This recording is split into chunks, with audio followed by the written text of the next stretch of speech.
14 फरवरी 2018। Mumbai Punjab national bank की एक शाखा, जो सालों से एक जौहरी परिवार के कारोबार की गवाह रही थी, उस दिन बैंक ने भारतीय प्रतिभूति बाजार को एक ऐसी सूचना दी जिसने पूरे देश के बैंकिंग तंत्र को हिलाकर रख दिया। घोटाले की रकम करीब 11,000 करोड़ रुपए। यह भारत के बैंकिंग इतिहास का सबसे बड़ा फ्रॉड था, और इसके केंद्र में था एक नाम जो कुछ ही सालों पहले तक हीरों की दुनिया का सबसे चमकता सितारा माना जाता था, नीरव मोदी। यह कहानी शुरू होती है 2 दशक पहले, एक ऐसे परिवार से जिसका नाता पीढ़ियों से हीरे और जवाहरात के व्यापार से रहा था। नीरव मोदी का जन्म गुजरात के एक जौहरी परिवार में हुआ।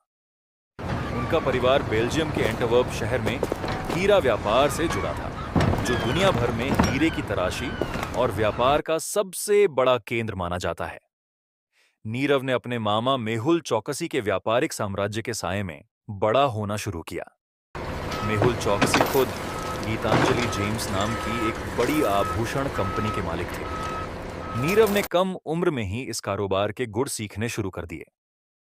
1999 में उन्होंने अपनी खुद की कंपनी की स्थापना की और धीरे धीरे अपनी अलग पहचान बनानी शुरू की। 2010 के दशक की शुरुआत में नीरव मोदी का नाम भारत के सबसे चमकदार लग्जरी ब्रांड्स में गिना जाने लगा।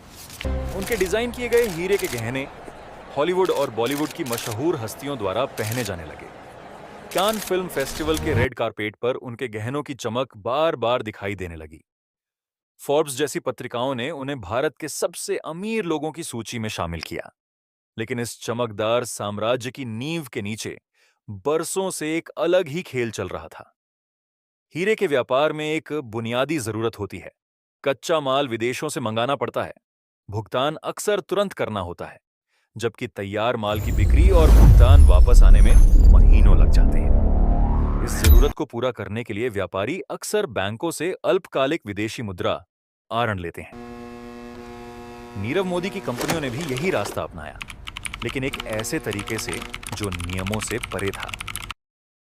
2011 में नीरव मोदी की कंपनियों ने पंजाब नेशनल बैंक की ब्रैडी हाउस शाखा में ऐसे लेटर ऑफ अंडरटेकिंग हासिल करने शुरू किए जिनके लिए सामान्य प्रक्रिया के तहत जरूरी नकद मार्जिन या गिरवी नहीं रखी गई थी। लेटर ऑफ अंडरटेकिंग यानी एलओयू एक ऐसा दस्तावेज जिसके जरिए एक बैंक दूसरे बैंक को यह गारंटी देता है कि अगर उसका ग्राहक कर्ज नहीं चुका पाया तो गारंटी देने वाला बैंक भुगतान करेगा। यह प्रणाली आमतौर पर बैंक के कोर बैंकिंग सिस्टम में दर्ज होती है ताकि हर लेन देन की निगरानी हो सके। लेकिन पंजाब नेशनल बैंक की उस शाखा में एक खतरनाक चूक थी। स्विफ्ट सिस्टम, जिसके जरिए अंतर्राष्ट्रीय बैंकिंग संदेश भेजे जाते हैं, कोर बैंकिंग सिस्टम से जुड़ा ही नहीं था। इसका मतलब था कि 2 कर्मचारी जो इन एलओयू को स्विफ्ट के जरिए विदेशी बैंकों को भेज सकते थे, वे बिना किसी वरिष्ठ अधिकारी की मंजूरी के और बिना बैंक के आंतरिक रिकॉर्ड में इसे दर्ज किए यह काम कर सकते थे। ये एक ऐसी खिड़की थी जिसे बंद करना जरूरी था। नीरव मोदी की कंपनियों ने इसका फायदा उठाना शुरू किया।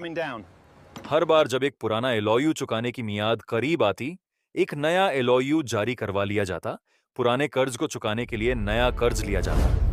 हर साल रकम बड़ी होती गई, हर साल एलओयू की संख्या बढ़ती गई। बैंक के 2 कर्मचारी जो इस पूरे तंत्र के केंद्र में थे, उन्होंने सालों तक बिना किसी बाधा के यह काम जारी रखा। यह पैसा सीधे कंपनियों के खातों में जाता, इसे कच्चा माल खरीदने के लिए इस्तेमाल होना चाहिए था। लेकिन जांच में बाद में सामने आया कि यह पैसा असल व्यापार से कहीं ज्यादा मात्रा में जारी किया जा रहा था। सालों तक ये पूरा तंत्र किसी को नजर नहीं आया, क्योंकि हर बार पुराना कर्ज नए कर्ज से ढक दिया जाता था। ये एक ऐसा चक्र था जो तब तक चल सकता था जब तक कोई इसे रोकने की कोशिश न करे। जनवरी 2018 में ये चक्र आखिरकार टूटा। बैंक की उस शाखा का एक अधिकारी जो इस पूरे तंत्र से वाकिफ था, सेवानिवृत्त हो गया। उसकी जगह एक नए अधिकारी ने पदभार संभाला। जब नीरव मोदी की कंपनियों ने एक और नए एलओयू की मांग की, तो नए अधिकारी ने सामान्य प्रक्रिया के तहत नकद मार्जिन या गिरवी की मांग की, जो पहले कभी नहीं मांगी गई थी। कंपनी के प्रतिनिधियों ने दावा किया कि ये पहले भी बिना गिरवी के होता रहा है, लेकिन जब बैंक के रिकॉर्ड की जांच की गई तो पता चला कि इन लेन देनों का कोई आधिकारिक रिकॉर्ड मौजूद ही नहीं था। ये वो क्षण था जब सालों से छुपा हुआ ये घोटाला सतह पर आना शुरू हुआ। बैंक ने तुरंत आंतरिक जांच शुरू की। जैसे जैसे पुराने रिकॉर्ड खंगाले गए, असली तस्वीर सामने आने लगी। सालों में जारी किए गए सैकड़ों एलओयू, जिनकी कुल रकम 11,000 करोड़ रुपए से ज्यादा थी, और इनमें से किसी का भी कोई औपचारिक रिकॉर्ड बैंक के मुख्य सिस्टम में मौजूद नहीं था। 29 जनवरी 2018 को पंजाब नेशनल बैंक ने केंद्रीय अन्वेषण ब्यूरो के पास औपचारिक शिकायत दर्ज कराई। 14 फरवरी को यह मामला सार्वजनिक हुआ और भारतीय शेयर बाजार में हड़कंप मच गया। लेकिन तब तक बहुत देर हो चुकी थी।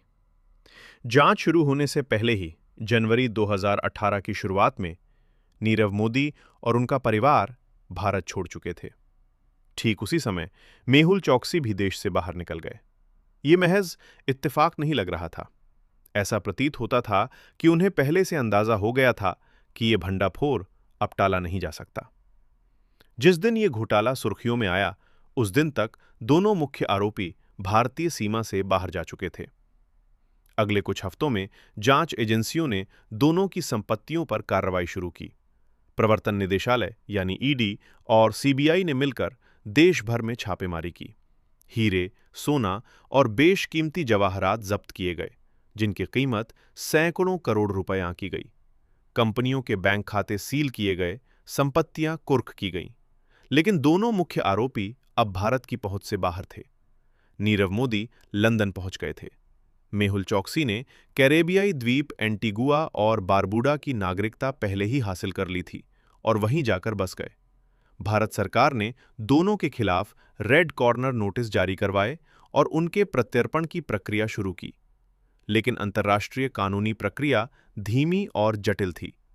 नीरव मोदी को मार्च 2019 में लंदन में गिरफ्तार किया गया। इसके बाद भारत और ब्रिटेन के बीच एक लंबी और जटिल कानूनी लड़ाई शुरू हुई।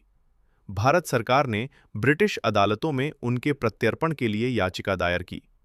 नीरव मोदी के वकीलों ने भारतीय जेलों की स्थिति, निष्पक्ष सुनवाई की संभावना और मानसिक स्वास्थ्य जैसे कई आधारों पर प्रत्यर्पण का विरोध किया।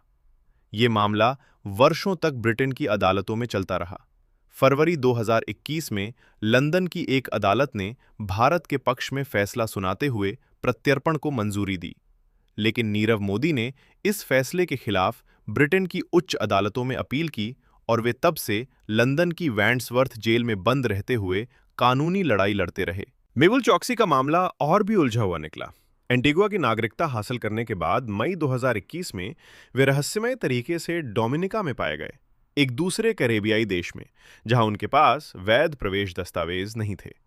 उनके वकीलों ने दावा किया कि उन्हें अपहरण करके वहां ले जाया गया था। भारतीय एजेंसियों ने इस दावे को खारिज किया। डोमिनिका की अदालत में महीनों तक मामला चला, लेकिन आखिरकार चौकसी को भारत नहीं भेजा गया और वे एंटीगुआ वापस लौट गए। बाद में उन्हें बेल्जियम में भी हिरासत में लिया गया, जहां भारत ने फिर से प्रत्यर्पण की मांग की। देश में इस घोटाले का असर गहरा और दूरगामी था। पंजाब नेशनल बैंक के शेयर की कीमत धड़ाम से गिरी।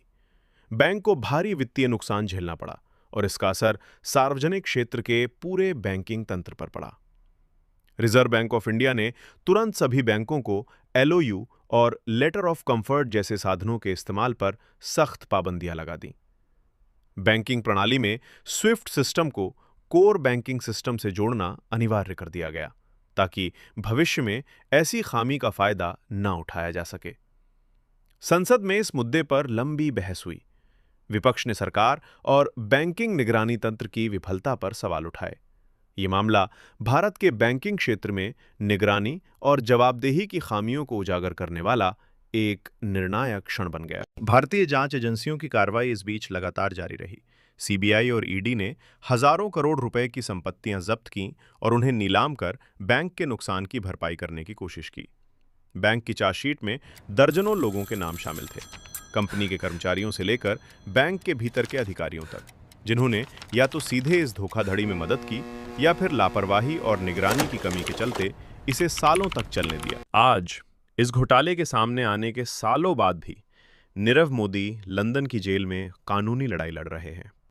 भारत की अदालतों में मामला अब भी चल रहा है और हजारों करोड़ रुपए का नुकसान आज भी पूरी तरह वसूल नहीं हो पाया है। ये कहानी सिर्फ एक जौहरी के पतन की कहानी नहीं है। ये इस बात की कहानी है कि कैसे एक बैंकिंग प्रणाली की एक छोटी सी तकनीकी खामी अगर समय पर ना पकड़ी जाए तो सालों में देश के इतिहास के सबसे बड़े वित्तीय घोटालों में से एक में बदल सकती है। ये इस बात की भी कहानी है कि चमक दमक और वैभव के पीछे अक्सर एक ऐसी सच्चाई छुपी होती है जो देर सवेर सामने आकर रहती है। अगर आपको ये कहानी दिलचस्प लगी हो तो इस वीडियो को लाइक करें और चैनल को सब्सक्राइब करना ना भूलें। भारत के छुपे हुए सच और अनसुनी कहानियों को जानने के लिए जुड़े रहें।